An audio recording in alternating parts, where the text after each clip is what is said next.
Boa tarde, vamos dar início, mas antes da gente começar o projeto Biblioteca de Ideias propriamente dito, eu queria fazer o anúncio, né, do lançamento desse livro, Merleau-Ponty da Educação Física.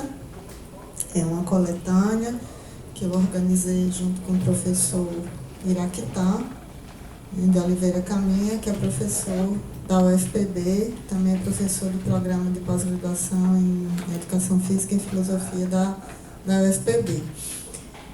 Coincidentemente ou não, hoje, né, para aqueles que têm interesse na obra, no pensamento Merleau-Ponty, né, hoje, se estivesse vivo, Merleau-Ponty completaria 111 anos.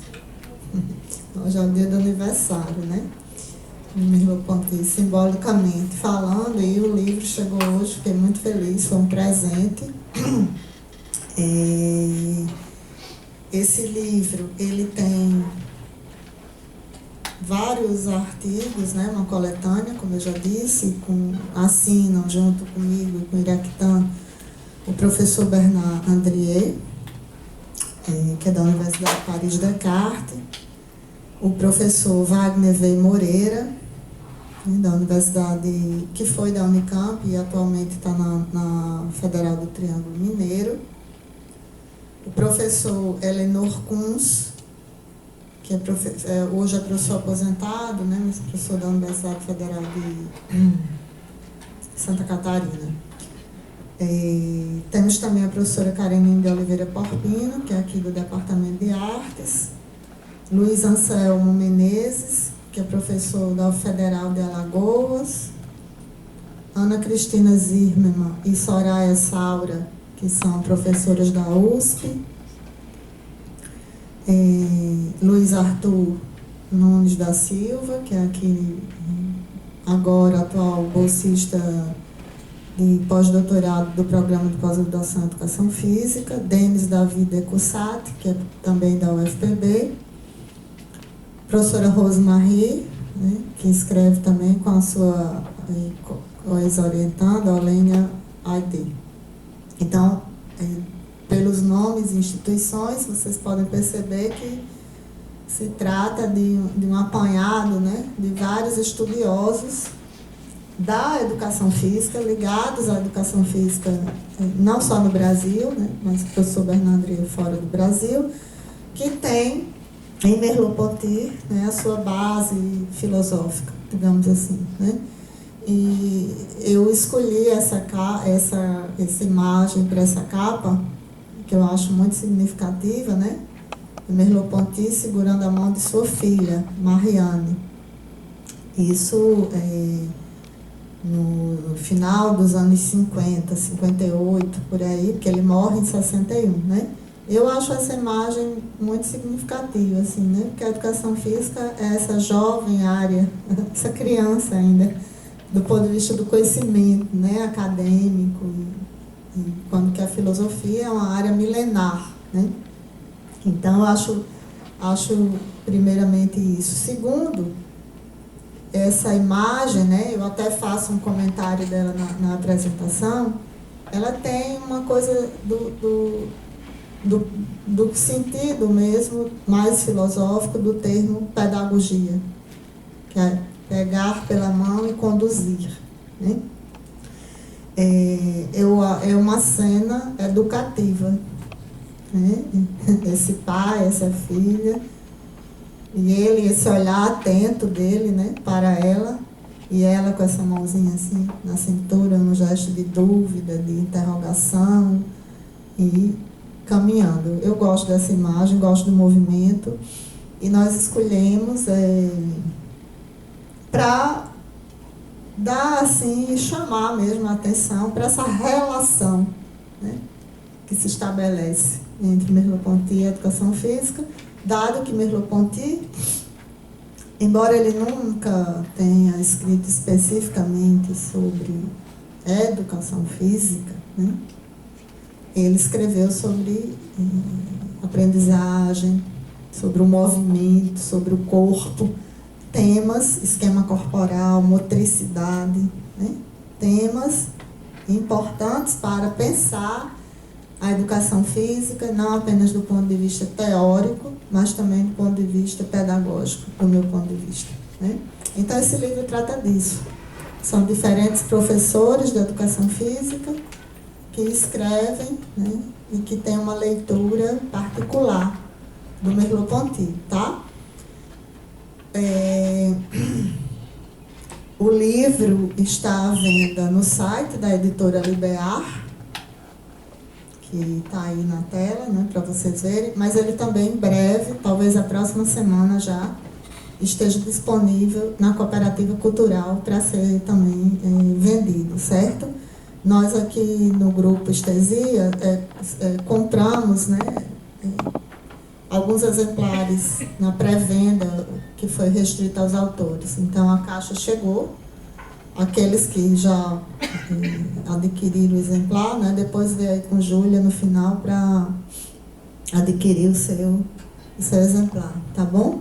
Eu estou achando que esse microfone não tá bom.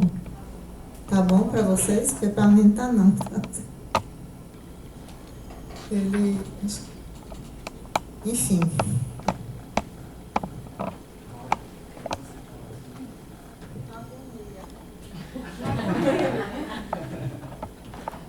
Não sei dizer o que é, mas fica um negócio assim, acontece um eco, sabe? É porque tá sem retorno, tá sem referência.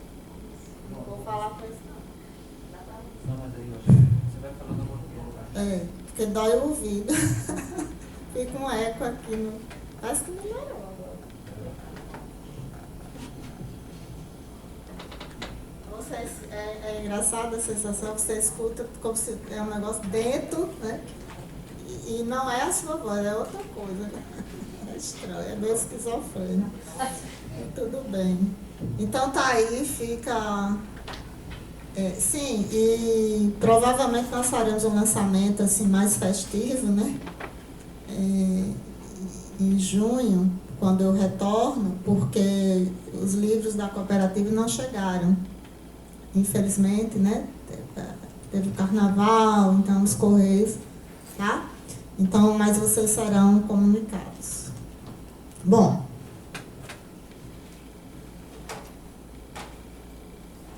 Vamos ao que interessa.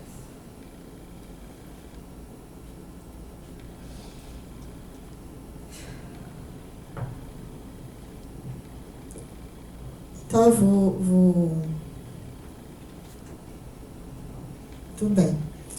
Então, bem-vindos agora ao Biblioteca de Ideias, em sua 5ª edição, né, deste ano. E esse ano nós vamos ter como tema o pensamento filosófico e político de Merleau-Ponty.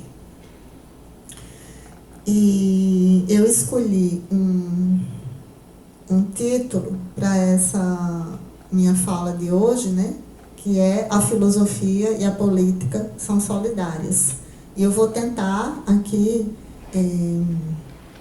falar um pouco da compreensão de política para o Merleau-Ponty, né? O que é a política para Merleau-Ponty e que relações ele estabelece, né, entre a política e a filosofia. Aí a gente pode dizer, Merleau-Ponty fez uma filosofia política? Será que isso, né? Ele vai dizer que não. Já vou logo adiantar para vocês não ficarem... Diz que não. É a mesma coisa, um pouco parecido, um pouco diferente, né? Merleau-Ponty é um filósofo conhecido exatamente pela ambiguidade. Então, nunca é sim ou não, é sempre um cruzamento, um cruzamento entre o sim e o não, que também não é o talvez. É uma terceira forma de pensar para além das binaridades, né? Não se assustem, eu vou falar mais disso. Então, nós decidimos, no ano passado, trabalhar o ano inteiro esse tema, não é? E hoje, a mim, particularmente, para abordar, como é a primeira sessão, ela tem esse caráter introdutório, né? de fazer essas relações mais gerais, dessa relação entre filosofia e política na obra, no pensamento do filósofo francês Maurice Merleau-Ponty. E eu escolhi, né, aquele que é talvez o ponto de partida, né, do próprio Merleau-Ponty para essa tarefa, que é esse ensaio que se chama A Guerra Aconteceu. Né? La Guerre a eu lieu. A Guerra Aconteceu é um texto de 1945. Ele foi publicado nessa revista L'État Moderne. Né? L'État Moderne é em 1º de outubro de 1945, ou seja, logo após o armistício. Né? Então, aqui nós estamos saindo da Segunda Guerra Mundial. Merleau-Ponty, ele serviu, na infantaria, na Segunda Guerra, e ele também participou de um movimento de resistência, né, à ocupação na França pelos alemães. Né? Então, ele viveu os dois lados. E isso também, ao mesmo tempo, não esqueçam que ele estava escrevendo sua tese sobre a fenomenologia da percepção. Né? Então, vocês que estão fazendo as teses estão aperreados, imagine na guerra, né? Então, é outra situação. Esse ensaio, então, essa revista também, ela não é qualquer revista. Né? Ela é a revista criada por Merleau-Ponty, por Sartre, né? Que vão participar também a Simone de Beauvoir, o Claude Lefort e muitos outros teóricos. Ela é considerada como uma revista de resistência, uma revista política, né? Uma revista que vai discutir as questões sociais, as questões políticas da época. Ela é uma revista que é editada até hoje. Tá? Então, Merleau-Ponty era o editor político, ou seja, aquele responsável, porque tinha também uma seção de cinema, enfim, mas ele era o responsável político da revista. Então, aqueles textos que chegavam de cunho político eram analisados pelo Merleau-Ponty. E ele escrevia o editorial. Né? E, obviamente, essa revista também, ela é um dos pontos, né, de discórdia entre Merleau-Ponty e Sartre, né, que seria outro capítulo, outra biblioteca de ideias inteira para a gente entender a relação entre Merleau-Ponty e Sartre. Hoje eu vou dar algumas pinceladas, né, e certamente a biblioteca desse ano vai abordar, ainda que paralelamente, essa relação, principalmente nas aventuras da dialética. Esse livro, esse ensaio, A Guerre a eu lieu, ele foi publicado pelo próprio Merleau-Ponty posteriormente, nessa coletânea, nós temos aqui, depois se vocês quiserem dar uma olhada, folhear os livros, né? Eu não tenho a primeira edição da revista L'État Moderne, tenho somente a última, né? Que foi feita em homenagem à morte, quando Merleau-Ponty morre. Mas os outros livros nós temos aqui, que vocês podem depois, se quiserem, folhear e tudo mais.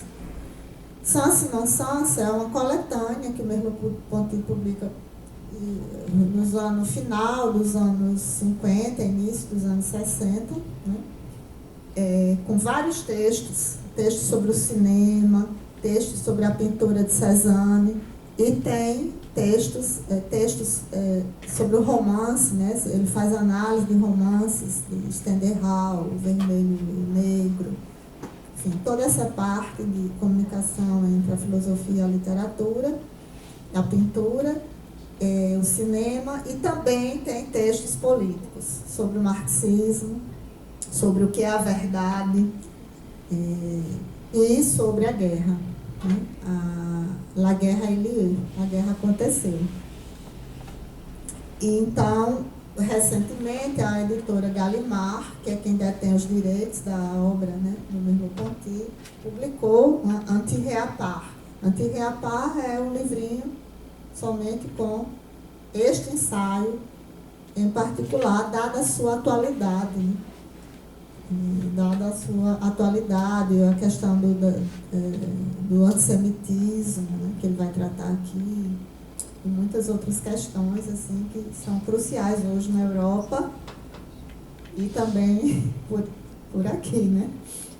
De outras maneiras. Então, é muito bonito o ensaio, então vejam uma coisinha pequena, mas muito profunda, né? Eu me baseei também em 3 livros que eu considero de 3 comentadores fundamentais para esse tema, né? O meu tema, eu estudo Merleau-Ponty há muitos anos, mas o meu tema, minha preferência é o corpo, o movimento, dada a minha relação com a educação física, com a dança, né? Então é meu. Mas então eu fui, obviamente quando o leitor, e vocês vão ver isso, quem é leitor do Merleau-Ponty tem que passar pela obra inteira, né, para poder compreender o movimento do pensamento do filósofo.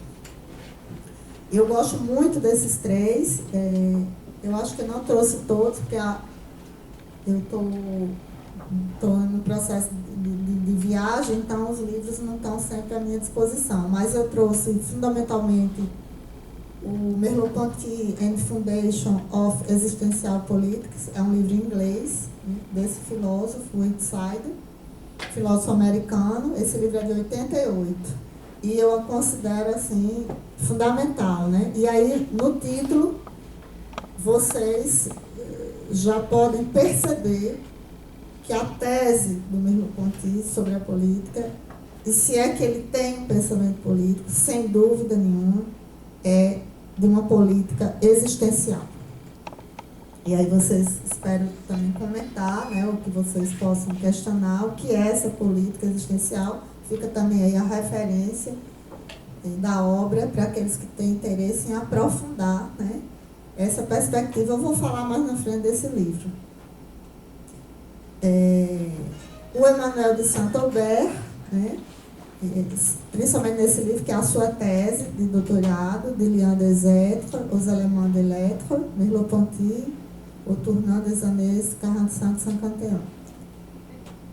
Da relação entre os seres aos elementos do ser.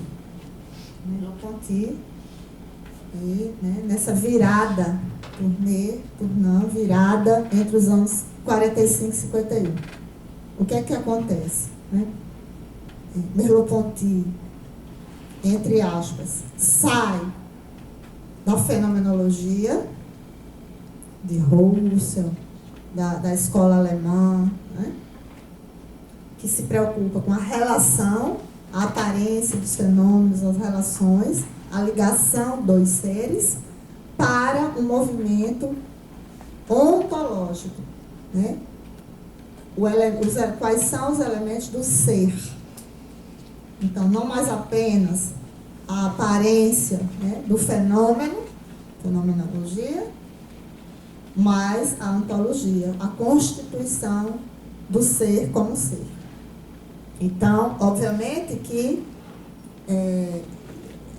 essa passagem, né, não é um abandono da fenomenologia, mas é uma virada, é olhar de outro ponto de vista.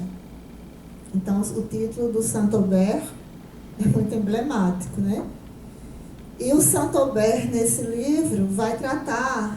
Saint-Aubert é também hoje o responsável nos arquivos Russell, da École Normale Supérieure, pelos manuscritos do Merleau-Ponty. Uma parte desses manuscritos foi doado pela família a Gallimard, para comercializar. Outros estão disponíveis na Biblioteca Nacional, também, que podem ser consultados mediante todo o protocolo, e outros foram doados aos arquivos Russell, né, e ainda não, alguns publicados, outros não. E nesse conjunto, né, que fez parte da tese do Emmanuel, tem um conjunto de conferências ineditíssimas, que são as conferências do México. E eu vou falar delas mais para frente, que são realmente, para mim, né, inclusive o Saint-Aubert cita o Whitsider também, o fundamento dessa noção da política existencial no Merleau-Ponty. E, por fim, la politique dans la diversité, a política na diversidade, Merleau-Ponty nas margens da filosofia, ou à margem da filosofia, né? Que é do Melançon. Esse livro foi lançado ano passado, no final do ano passado, e belíssimo livro, porque recupera, né, tudo que já tem e lança novos horizontes de pesquisa, tratando um texto fundamental do Merleau-Ponty que está em Signos, que vai ser também aqui analisado no nosso biblioteca mais para o final do ano, um texto que eu recomendo, que se chama O Homem e a Adversidade. Então, esse texto é um texto fundamental, né, para compreender o pensamento do Merleau-Ponty como um todo, sua relação com a política, com a sexualidade, com a linguagem, né, e a margem da filosofia, porque o Merleau-Ponty, ele cria mesmo uma maneira de fazer filosofia muito própria, muito particular, né, que, como eu vou dizer aqui mais para frente, ela é sensível, né, e esse sensível nada tem de romântico, tem um pouquinho, mas ela é mais profunda, né, do que essa ideia mais vulgar, o sensível que a gente pode ter. Então, está aí nosso esquema, né? Eu que chamo a atenção para o fato que, após a Fenomenologia da Percepção, de 1945, que é, sem dúvida, a obra mais traduzida, mais conhecida e talvez a única estudada nos cursos de filosofia, não só no Brasil, né? Ele publicou só 4 livros. Humanismo e Terror, Sens e Non-Sens, Signos e As Aventuras da Dialética. Os 4 podem ser considerados, principalmente o Humanismo e Terror e As Aventuras da Dialética, textos políticos, né? Inteiramente políticos. Sens e Non-Sens e Signos são coletâneas, né? Então, tem os textos estéticos, os textos sobre a estrutura, é uma época do estruturalismo francês também, que ele também dialoga, né, com Lévi-Strauss, com Saussure e com tantos outros, né? E, obviamente, com a literatura, Proust, Sade, Gide, né, os autores que têm uma outra forma também de fazer literatura. Tá tudo bem? Estão com frio? Porque aqui tá frio, hein? Aqui tá gelando. Eu queria fazer uma nota, né? Até porque hoje é o aniversário do Merleau-Ponty. Ele, não sei se ele gostaria de que a gente está fazendo, não, né? Desse pensamento político dele, porque ele mesmo disse que o que ele faz não é filosofia política. Então, eu fiz questão de trazer essa nota de advertência para todos nós, né? Numa entrevista que ele deu a Georges Charbonnier. Essas entrevistas também foram publicadas no ano passado, né, em francês. Nós temos pouquíssimas coisas do Merleau-Ponty em português. A gente acha que tem muito, né? Tem não, viu? Ele produziu muito e muito intensamente cartas, artigos para jornais, né? Tudo isso não é publicado, então precisa dessas pesquisas documentais mesmo, né? Então ele diz, nós falamos bastante de política e, como disse, eu não gostaria que as pessoas perdessem de vista completamente que este não é o meu centro. Enfim, meu centro é a filosofia. E isso ele diz em 58, após já ter publicado Aventuras da Dialética, após já ter rompido com o Partido Comunista, brigado com Sartre, né? E ele está muito seguro do que ele faz, né? Que é filosofia. Embora ele sempre tenha recebido críticas, né, de que ele tenha feito teoria da arte, estética, e que seus alunos, os mais brilhantes, também saíram do campo da filosofia para outros domínios, né? Pontalí virou psicanalista, Claude Lefort, historiador, né? O próprio Foucault ficou ali na filosofia, mas não uma outra maneira, né, de fazer a filosofia, mais aparentada com a história, né? E por aí vai. Então eu queria fazer essa nota de advertência, né, do próprio Merleau-Ponty. Então o negócio dele é a filosofia. Agora, a maneira que ele faz filosofia que é diferente, e me parece que ainda hoje não encontrou, não há outros. Ao mesmo tempo, por isso que eu disse, é um assunto, talvez, para quem conhece a filosofia do Merleau-Ponty, um pouco polêmico, né? Há muitos críticos sobre a redução fenomenológica, que é a alma da fenomenologia. Não há fenomenologia sem redução, né? Sem a redução fenomenológica, sem essa capacidade de se afastar do fenômeno para ver o fenômeno e, ao mesmo tempo, estar implicado nele. É algo extremamente ambíguo e, enfim, Merleau-Ponty sai, não sai, rompe, não rompe, né? Eu gosto muito da análise da Claude Ambert, professora, ex-diretora, professora emérita da École, ex-diretora do Departamento de Filosofia por vários anos, estudiosa do pensamento do estruturalismo francês e de Merleau-Ponty em particular. Ela diz assim, ele abandonou, ela se zanga e tudo, né? Ele abandonou a fenomenologia, vocês precisam aceitar. Mas me parece que a redução fenomenológica ainda se faz presente, né? É uma aposta um pouco minha também. Eu não estou inteiramente convencida de que a redução fenomenológica foi para Merleau-Ponty somente um momento do seu pensamento, né? E eu gosto, por exemplo, no livro Humanismo e Terror, quando ele diz, que para mim é uma... ele faz isso. Se você lê a Guerra Ilê, a Guerra Aconteceu, que é esse ensaio de guerra, né, sobre a experiência, ele descreve a experiência da guerra. Ele participou. Depois ele se distancia dessa experiência a partir dos pontos de vista contrários, né, as dificuldades, as ambiguidades, a adversidade dessa experiência, para formular, né, não uma tese, ele não formula uma tese, mas para lhe dar um significado.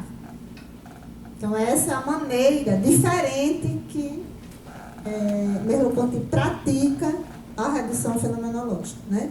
E o Humanismo e Terror, isso é muito importante para o nosso tema do debate político, ele vai dizer, para conhecer e julgar uma sociedade, é necessário chegar à sua essência profunda, a substância humana da qual é feita e que depende, sem dúvida, das relações jurídicas, mas também das formas de trabalho, da maneira de amar, do viver e do morrer.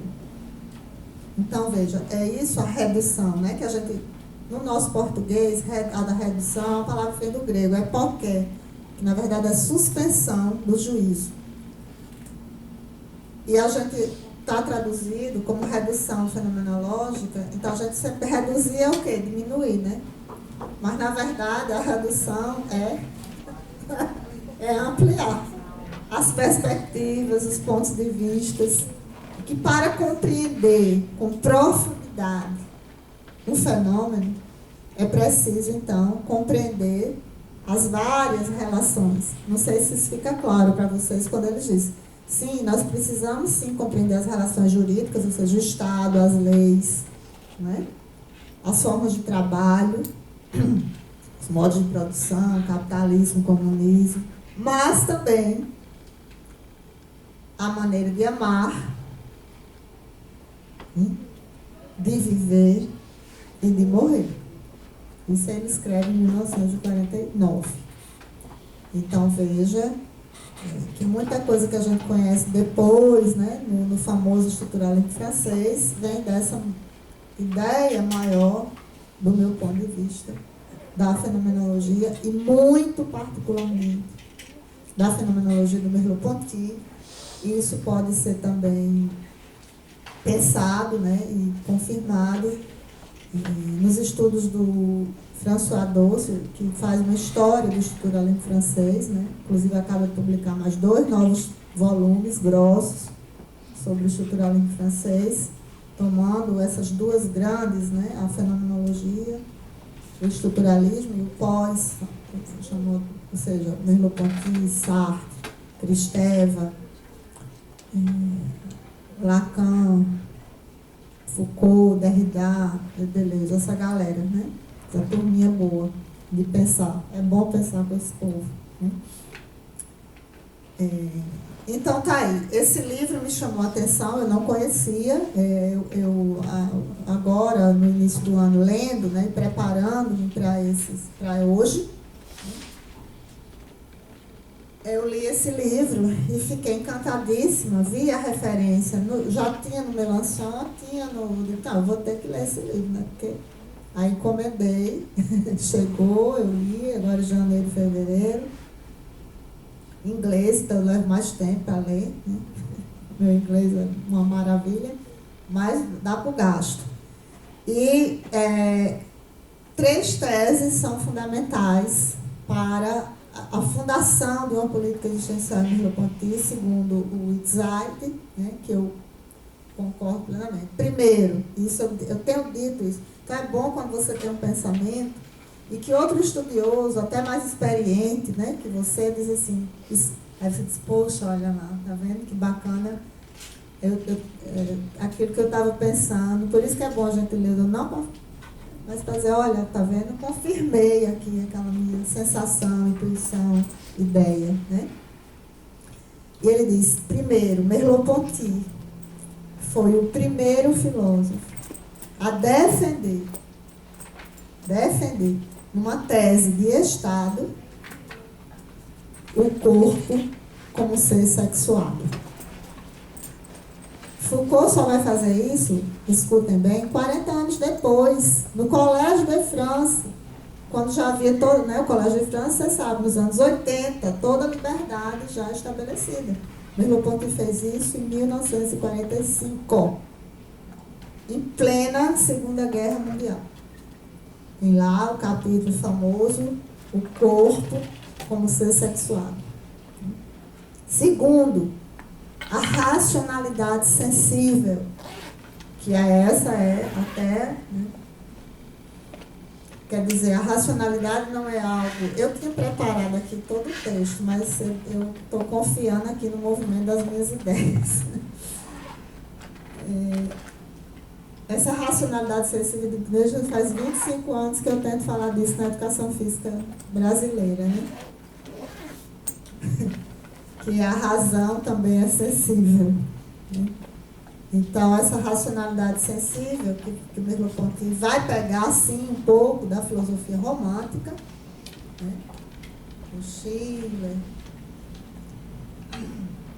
Scheler, o próprio Hegel ali no século XIX, mas vai transformar pela paixão que ele tem pela pintura, Cézanne, evidentemente, pelo cinema, né? E a curiosidade, o respeito que ele tinha por Freud e pela psicanálise. Embora ele nunca tenha sido analisado, né? Ele diz isso. Eu acho que ele gostaria muito de ter sido analisado. E por fim, e isso é a tese dele, para entrar no Collège de France, né, a política como expressão, porque ele foi muito criticado. Sartre, né, porque ele não era um intelectual engajado, não estava nas passeatas, né? Ele encontrou uma outra tribuna, que eu vou falar dela mais para frente. E ele defendeu a filosofia, o lugar do filósofo, a prática da filosofia. Né?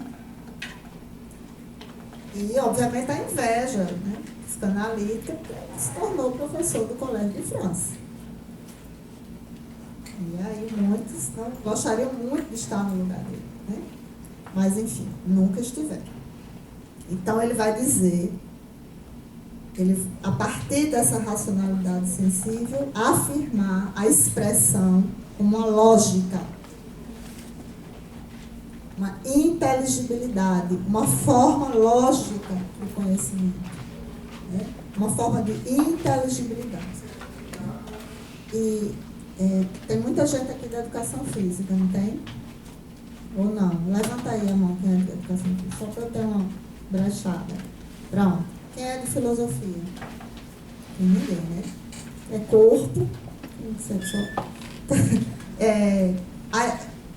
Por que é que vocês acham? Tem muita gente de arte, que eu sei, que sou perteiro, que eu sei. Se a gente for ver, né, na nossa cultura aqui, quais são as áreas, por exemplo, do currículo escolar menos valorizadas? Educação física, arte. Né? Porque elas estão pautadas na expressão, como forma de conhecimento. Não é como diversão, é também diversão, né? Entretenimento, lazer, o que quiser, isso é muito bom. Mas, entende o que eu estou querendo dizer? O pensamento do Merleau-Ponty, ele é político por excelência.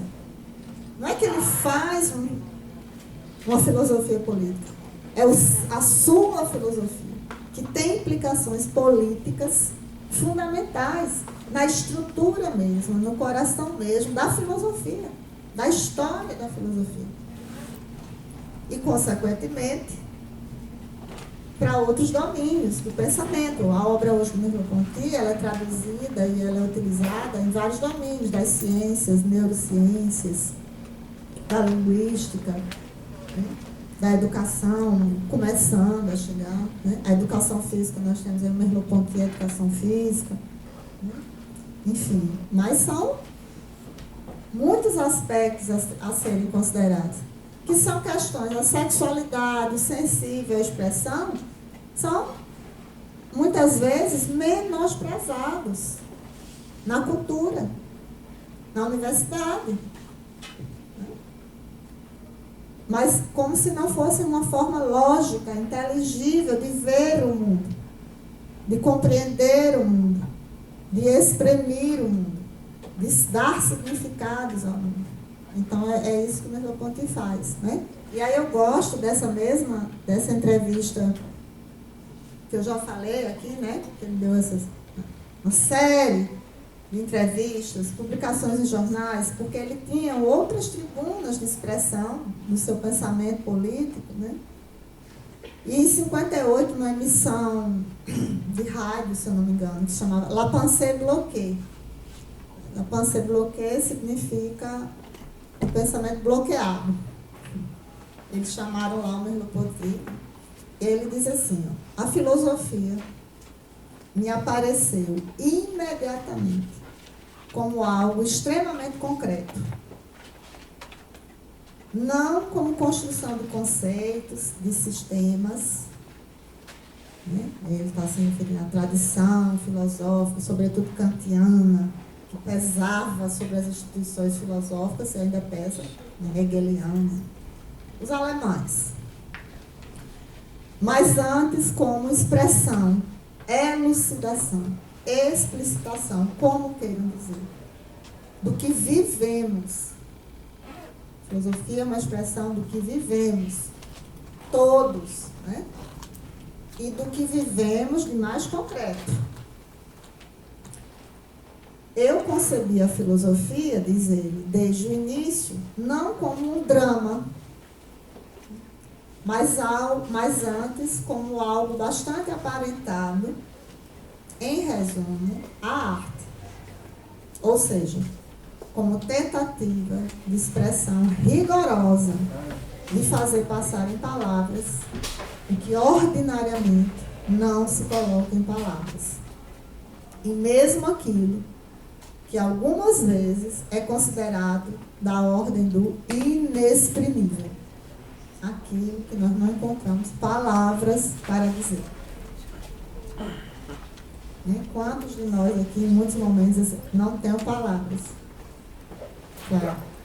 desse sensível, profundo em nós, de algo que nos admira, que nos espanta, que nos incomoda, e que a gente diz assim, fiquei sem palavras. A gente não consegue, bem-vindo, professor Pereira. Aquilo que a gente não consegue exprimir. Então, ele vai se aparentar a esse modo sensível, da ordem mesmo, do inexprimível, para exprimir. Ou seja, ele procurou algo bastante, por isso que ele é chamado de ambíguo, porque ele vai buscar uma forma de inteligibilidade, de compreender o mundo em um domínio, que é um domínio sistemático, conceitual, teórico, que é a filosofia, trazendo elementos da sensibilidade, do corpo, da sexualidade. Então, essa é a diferença, do meu ponto de vista, do pensamento Merleau-Ponty para os outros filósofos. E isso ele fez, o que é político nesse pensamento também, é que isso é feito nos anos 40. Não é agora, ou na década de 80, 90, no ano 2000. Plena Segunda Guerra Mundial. E aí nós chegamos à guerra. A guerra aconteceu.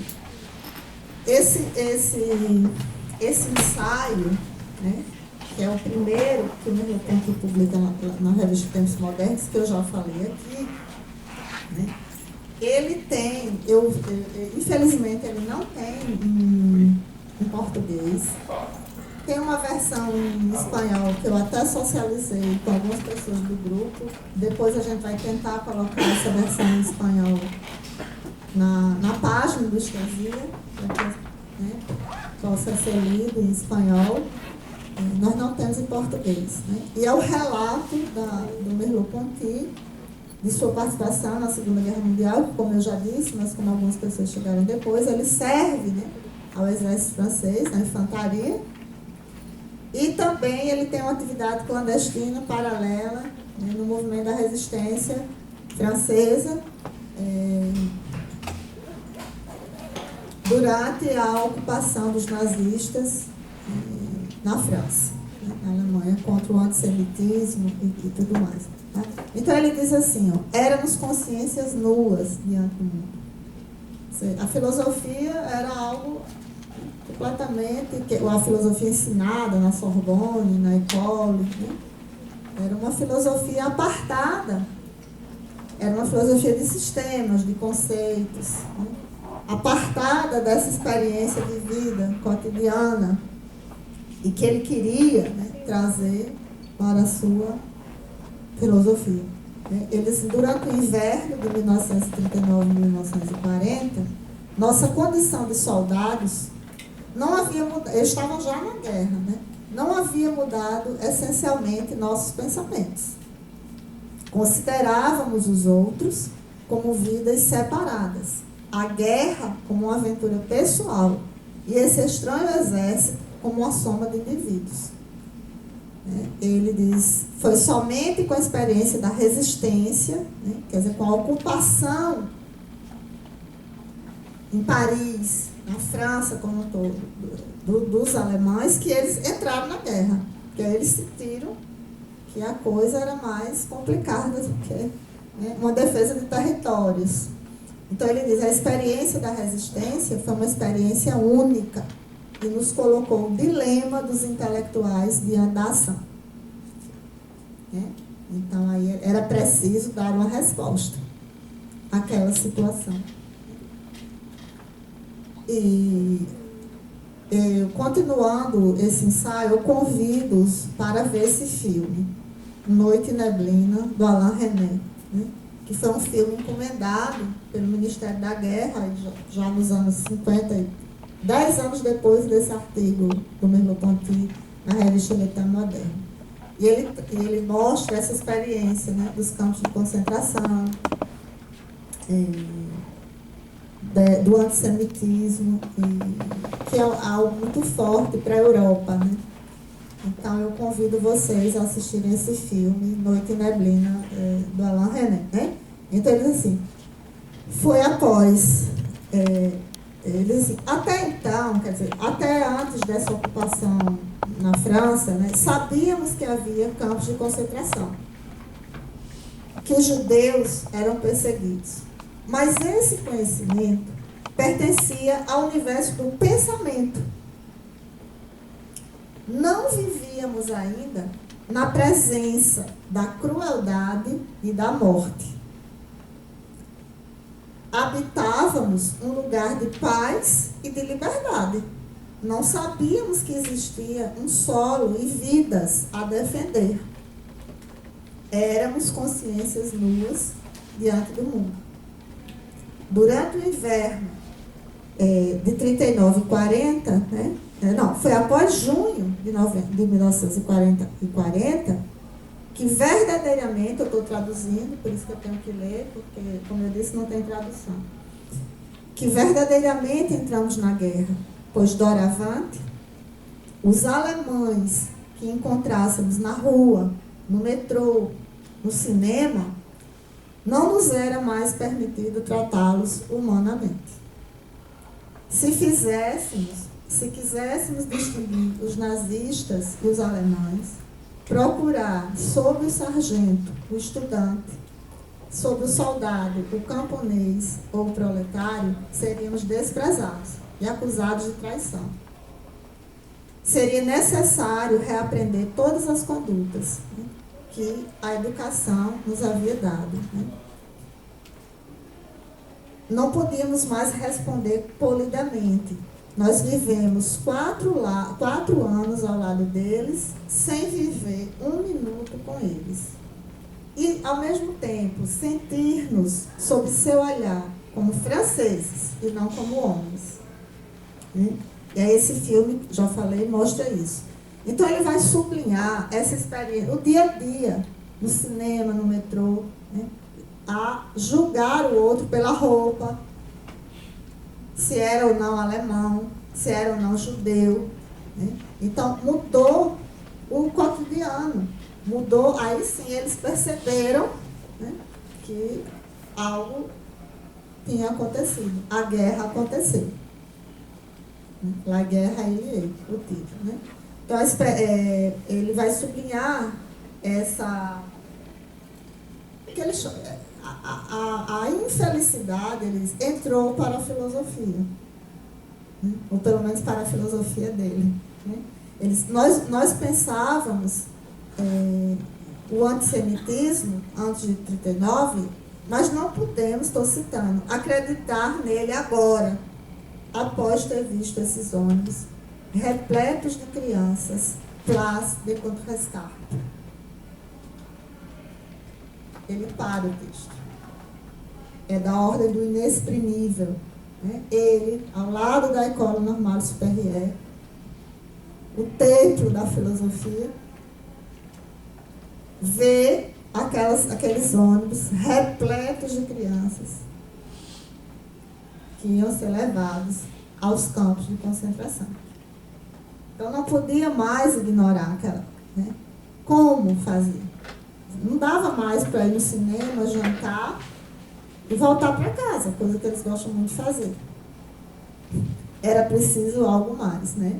Então, era essa ideia de que esses elementos precisavam entrar também no modo de pensar e de fazer a filosofia. Não sendo preciso não apenas constatar, mas assumir a vida em sociedade. Enfatiza Merleau-Ponty. Seria necessário, diz ele, nesse ensaio, considerar não apenas as intenções, mas as consequências dos nossos atos. Né? Nossa responsabilidade diante de todos e de tudo. Tem um outro aspecto aqui que ele envolve, que é a questão da traição. Durante essa ocupação, alguns professores da Sorbonne, do Colégio de França, enfim, das instituições, assinaram um documento para que o Marechal Pétain acabasse com a guerra, né? A história da bandeirinha, o cessar-fogo. Né? E eles foram considerados como traidores, esses professores, né? Como colaboradores. Mas, na verdade, Merleau-Ponty, eles só queriam cessar a guerra. Né? E foram acusados de colaboradores. Né? E ser colaborador, vocês devem ver nos filmes como é, né? As mulheres francesas que tiveram relações com os soldados alemães, elas eram linchadas praticamente, foram consideradas como colaboradoras, traidoras. Mas não só o que passa nos filmes, né? A vida cotidiana das instituições francesas, professores comuns também foram acusados e perseguidos como colaboradores por terem manifestado a sua oposição de cessar a guerra, né? Que a França pudesse deixar a guerra. Né? Então, veja que era uma situação muito delicada. Né? Essa situação. Ele diz assim, o homem moral não quer sujar as mãos. Mas nós desaprendemos, ele diz, essa moral pura. Não existe essa moral pura. Né? Ele diz, o povo não tem essa liberdade de escolher.